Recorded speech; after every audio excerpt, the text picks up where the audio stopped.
Hey friends, today is part 2 of the Mitelli that I started yesterday. I'm just in an effort to keep the videos shorter. I did the Trumps yesterday and I'm doing the Pips today. And I'm comparing 4 different publications of the Mitelli. 2 that are a 78 card deck, one that was created by Marco Benedetti and the other one by Shel David. And the 2 in between are the Mitellis that are more historically accurate in the regard that they are missing cards 2 through 5. And that would be the Giordano Berti and the Lo Scarabeo. Now, for those of you who are collectors and you're more interested in the history of the cards and you're appalled that anybody would maybe create cards 2 through 5, try not to get too angry, because for there are some of us who are collectors and who are into it for the history, right?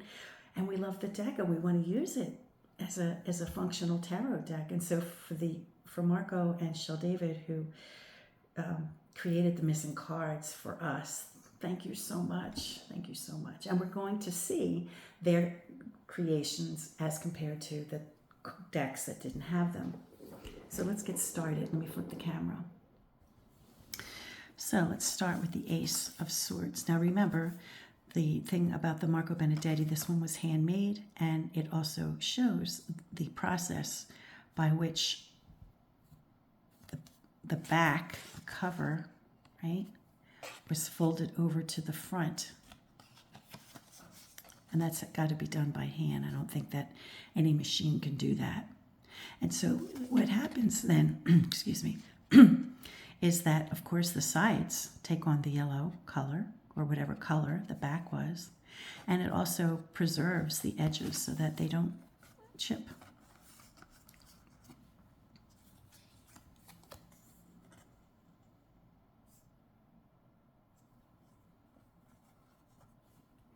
So going from left to right, we have Marco Benedetti's, we have Giordano Berti's, we have Lo Scarabeo's Anima Antigua, and we have the Shel David version that he created for me in a mini size. Okay, now remember, 2 through 5 were created by both Marco Benedetti and Shel David. So they're 2 modern day publishers who attempted to do this on their own. And we see quite different, portrayals of 2 swords. 3 swords is very similar.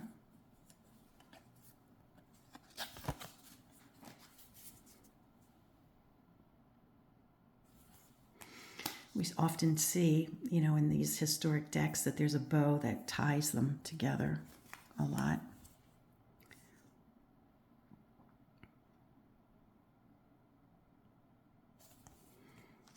And the 5th card.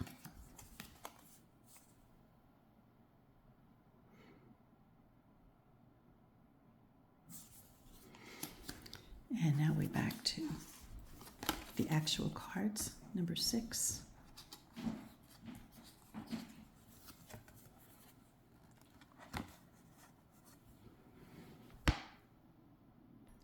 Sorry for the skip. My husband just came to the door.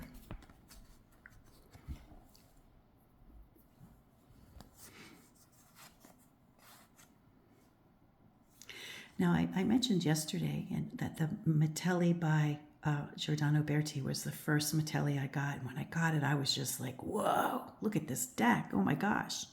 Then when I was made aware of the Lo Scarabeo, I bought it. And again, I was like, whoa. And then I started really yearning for a full deck. And so I could use it for interpretation. And I had struck up a friendship with Shel David, who was just awesome. And he did it. He took the idea. I don't know that he did it for me, but I always kind of felt like he did, But I guess, the idea that there was a need for the missing cards, so he did it. And that was the first completed deck of Mitelli that I owned, and I've used it to death.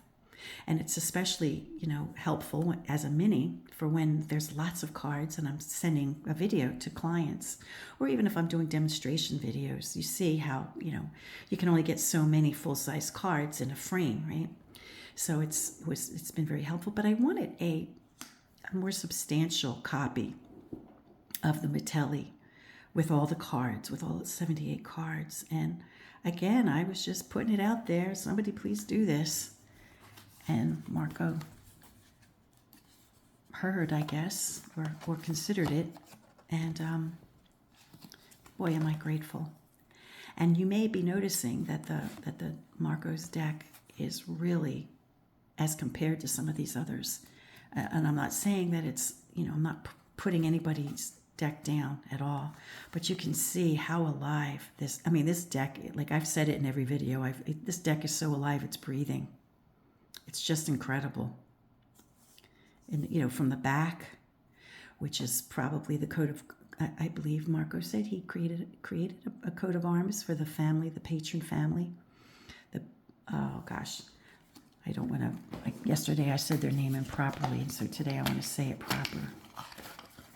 Let me see if I can find it.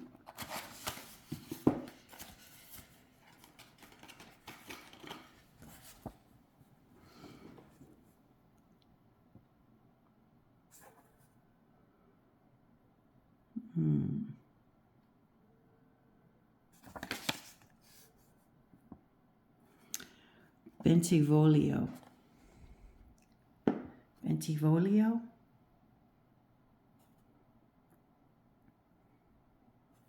So these are the actual coat of arms of Bentivoglio family. So there's that, which I think is very appropriate to show the coat of arms of the patron who commissioned the deck, right? So that's a very nice nod. Plus it's gorgeous. It's so rich. Oh, look at that. It's just so rich. As is the front. The color. Oh, Marco, you got it going on. You have got it going on with the color, Marco. Just beautiful.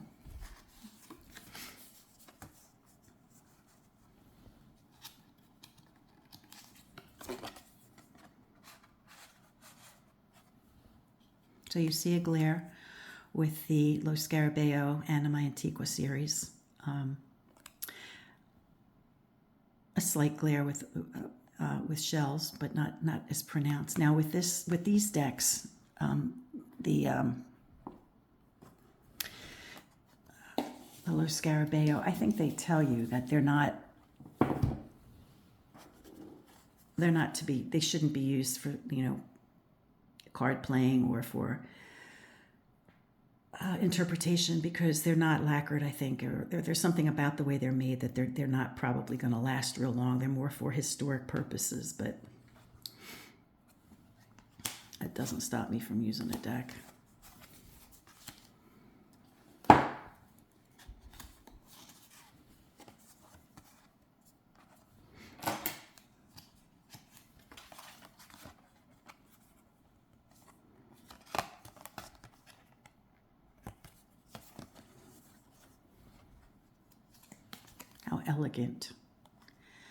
How elegant it is. Mitelli was such a talented artist. I mean, he did so, and then of course it made me interested to see what other art Mitelli did, and he did quite a bit of, he was a very popular, talented artist of his day, and he made many games, including card games, and they were very popular because, for good reason, they're just outstanding, beautiful. So I think, it's probably safe to say that this is my favorite tarot deck. It's probably my favorite. Now, that doesn't mean that every card in this deck is my favorite card, for that subject, But as a whole, it just speaks to me. Even without the female Pope and the Empress. I mean, I love Besançon decks, and they're similar in that regard. Although we have Juno and Jupiter, so we can kind of make them fit.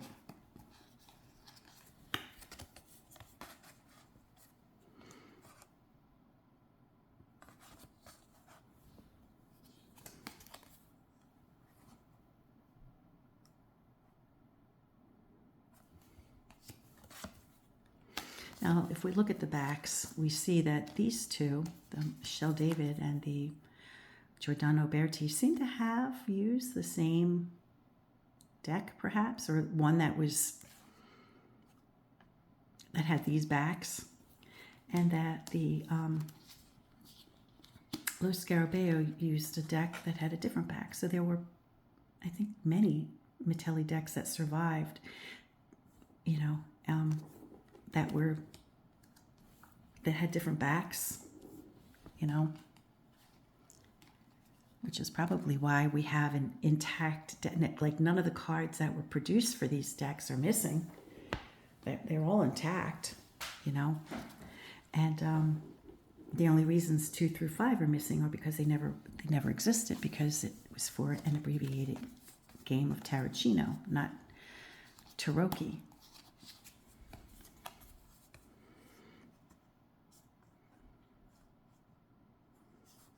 Now here in the Mitelli again, we see another opportunity for striped garment, and I think this is the third indication of a striped garment.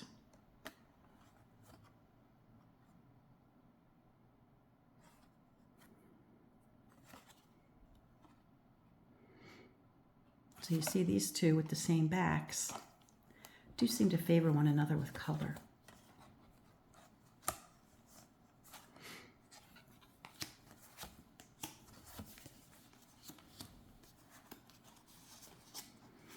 But maybe the originals of some of the decks were just in sepia or black and white. I don't know.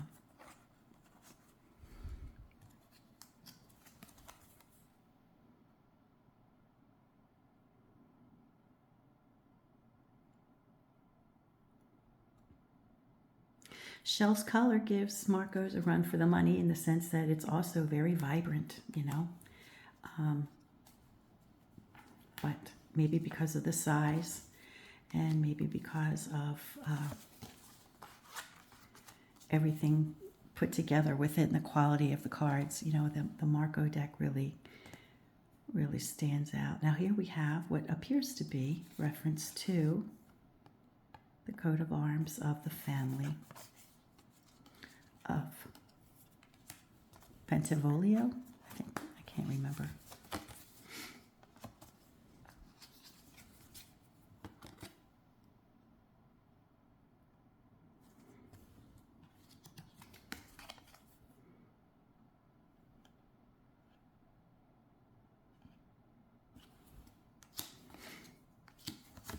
And again, we're going to see the missing cards that were supplied by Marco and Shell. And so they did different, right? They had different ideas for how these missing cards should look.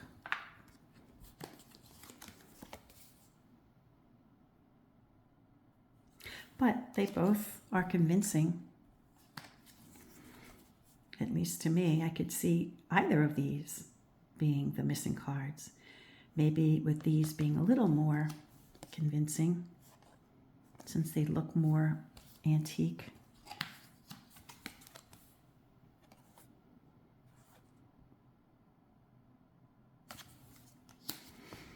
And then back to the originals.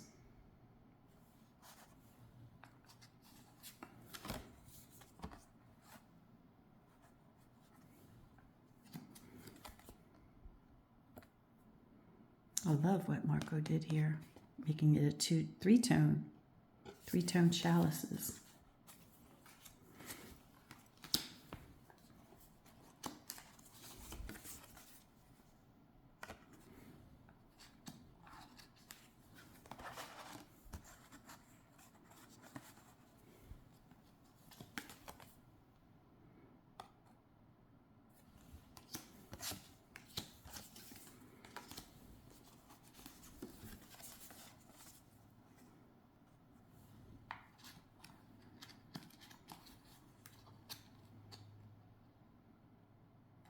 So the cross in the center of the cups is present, you know, but Marco makes it a little more pronounced.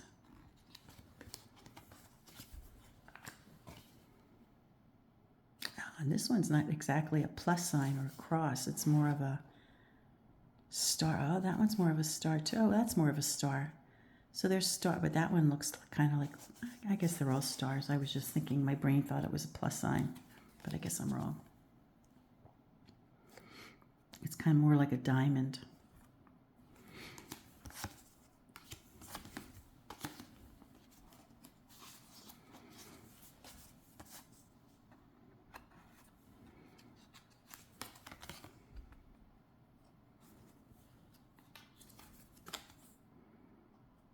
So again, Shel Davids and Giordano Berti seem to reflect a similar deck, and as I said, they both have the same back.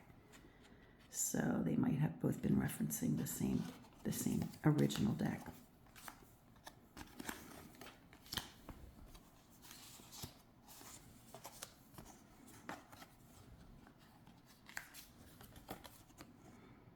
But as always, publishers back then and now have the right to, I think, make color choices that they see fit.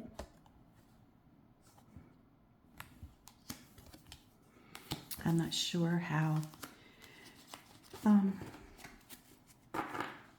that was done, if you were allowed to deviate, with color choices. I don't know. But certainly now we can do what we want. No one's going to come after us and sue us for changing color. So you know how I roll. I do a few videos with a new deck, whereby I showcase it by itself, which I already did. Then I showcase it with other decks if I have other decks of the same name. And then I'll do demonstration readings using the new deck. So here, these two favor one another.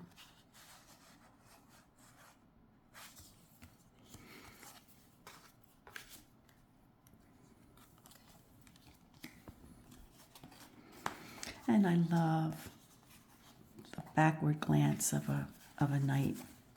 I think that is such a cool detail in a deck.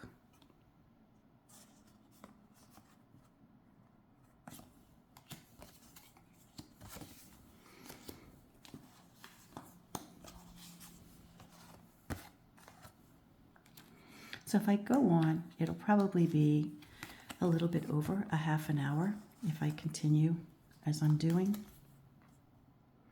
And I think some of you hang in there for a half an hour.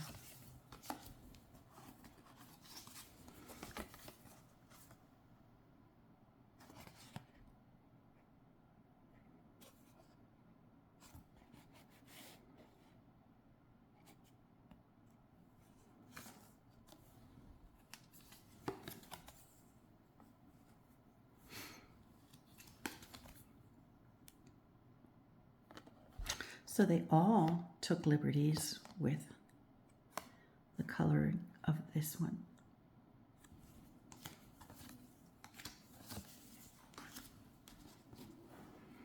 I'm going to put these cards aside because they're getting kind of slippery.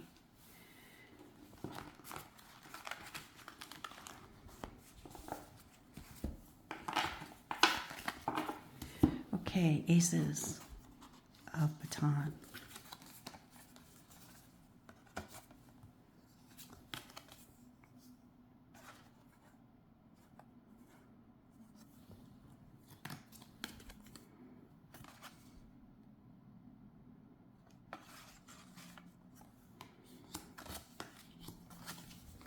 And of course, 2 through 5 as recreated by Marco and Shel. Very similar in the sense that they have a red tie.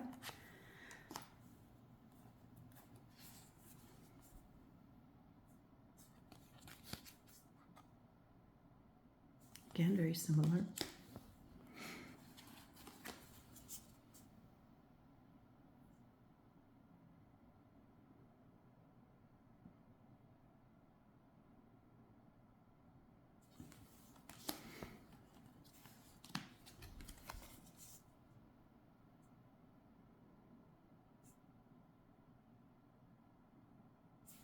And back to 6 through 10.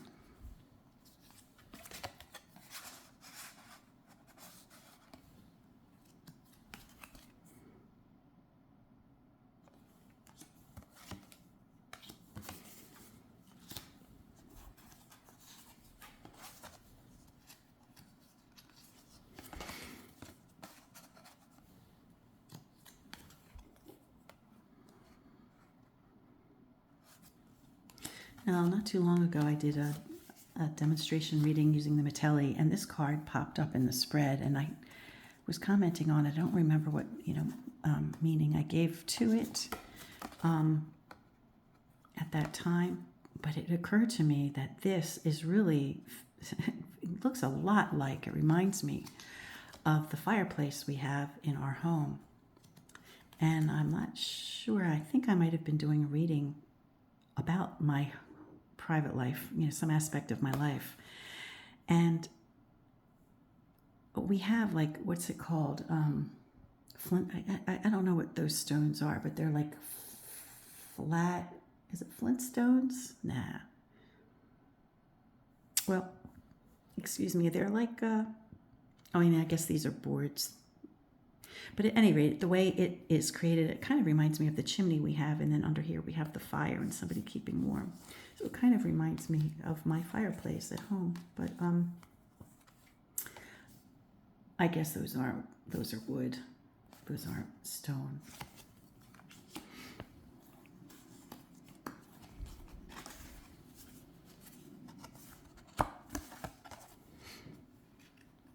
And here we have 2 groups of 4 with a snake that entwines, and a bird.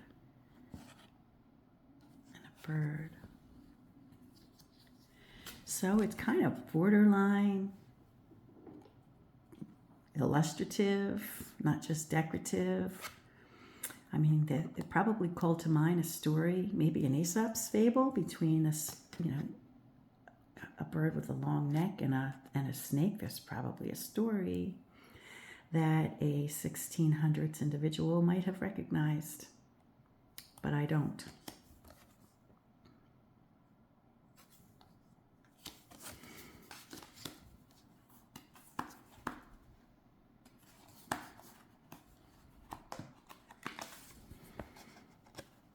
And again, we have like the stork with the grapes, and I think there's an Aesop's fable about that. So I think there were some occasions where Aesop's stories definitely snuck in as some parables from the Bible, and definitely a lot of source references that an audience of that period of time would have picked up on that maybe we don't readily.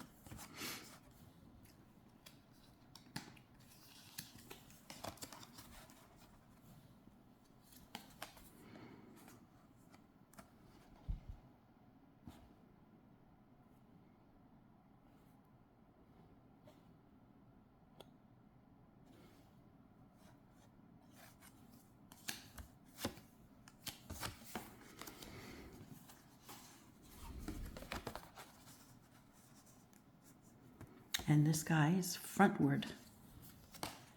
He's coming our way.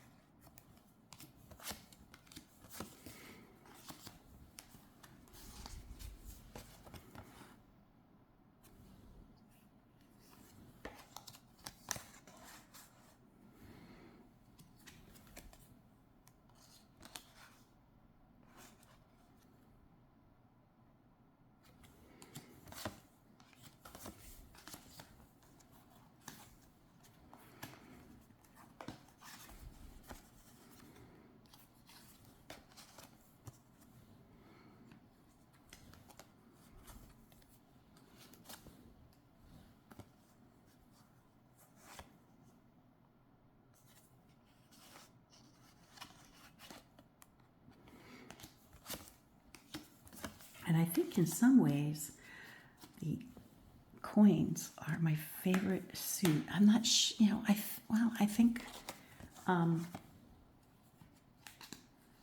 The swords are also, oh, they're all beautiful. But, you know, I kind of like the suit of coins also. And I'll tell you why when we start looking at the cards. Because there's faces in the, oh, God, I'll make a liar out of me. These two don't have faces. But in many of the cards, Michelle David decided to honor, you know, the original creator with the two of coins. But in many of the cards, here we go, we have faces. And I like the faces on the card, on the coins, because it kind of reminds me that money's been around and money has exchanged hands. And if we're talking about money transactions, all the people who touched the money and were part of the transaction, I think it really brings this suit alive. Now remember, Marco and Shell both had to recreate faces, you know, create faces for these cards because they're 2 through 5 didn't exist.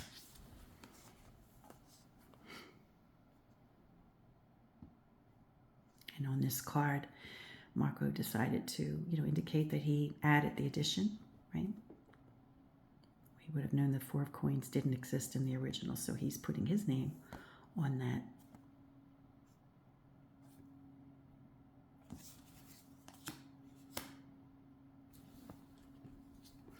And with the 5, I know that Shell took the opportunity to put a little homage to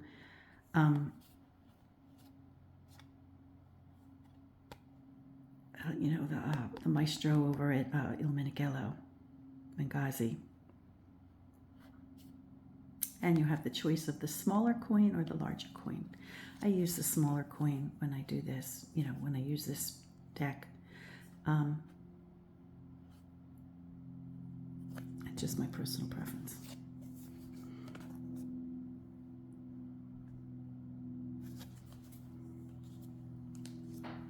And now we're getting back to the original cards, and this is the last suit, so if you can hang in there for a few more minutes, that'd be great.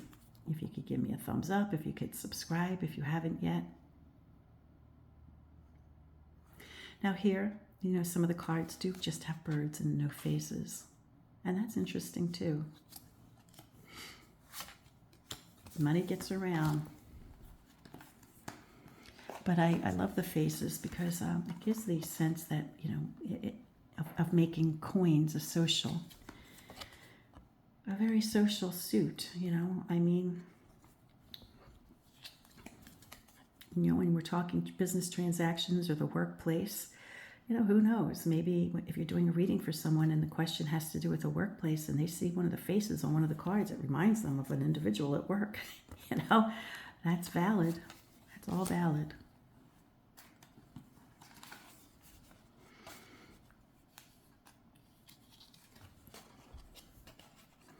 I hope you can understand why I love this deck so much. This deck is just incredible.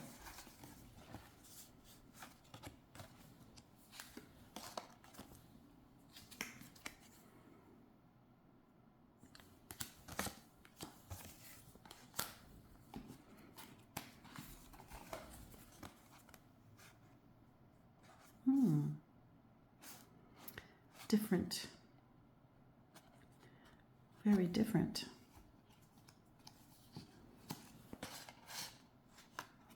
So these two have matching features on that card. I wonder if this one's going to match this one, like we said all along. Yes. Okay, so these two, as it turns out, must have been based on one another.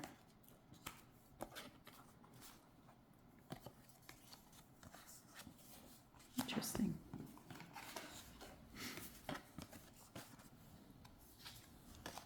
And now I guess you can kind of see it. Although here we still have they still do like the striped fabric on whatever deck was being used for the Lo Scarabeo. What?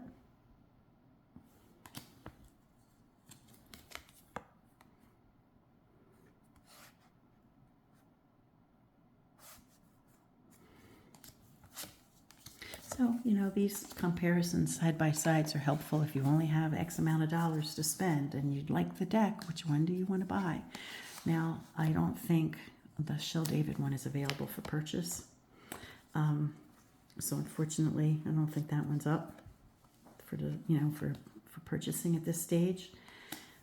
But we do have, if you can get your hands on the Lo Scarabeo, they may be, once they print them, they're done. So I don't know if there's any that are out there. However, bear in mind that, you know, they're not probably intended for shuffling. They're more, you know, Lo Scarabeo suggests you use it just to have it in your collection or as a historic reference. So it would be probably between the two art houses of Giordano Berti and Marco Benedetti.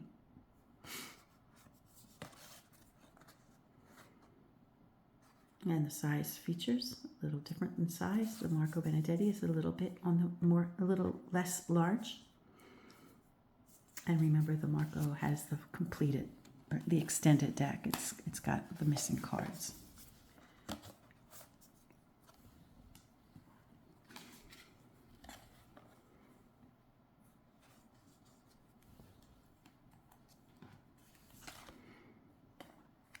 So Marco deviates from the others in the color.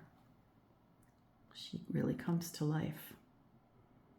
What I love about the suit of coins and the court cards of the suit of coins is how some of them, you know, how they're portraying the money. In some cards, and I'm using Marcos to show because it's a little easier to see, like this guy is like hoarding the money. Like he's got it. He's not sharing it. This guy is like, yeah, I got the money. I'm taking off. He, you know, his back is not fully to our, no, you know, he's not fully got his back to us, but he's leaving us. He got what he came for. You know, and when you read a deck and you see those kinds of details, you know, it's fun to mention, right? The Queen, she's either generous or spends money like a drunken sailor. I mean, no disrespected sailors. Right? And then we have the King. And the money's on the table. He's not hoarding it. Perhaps it's there if you need it.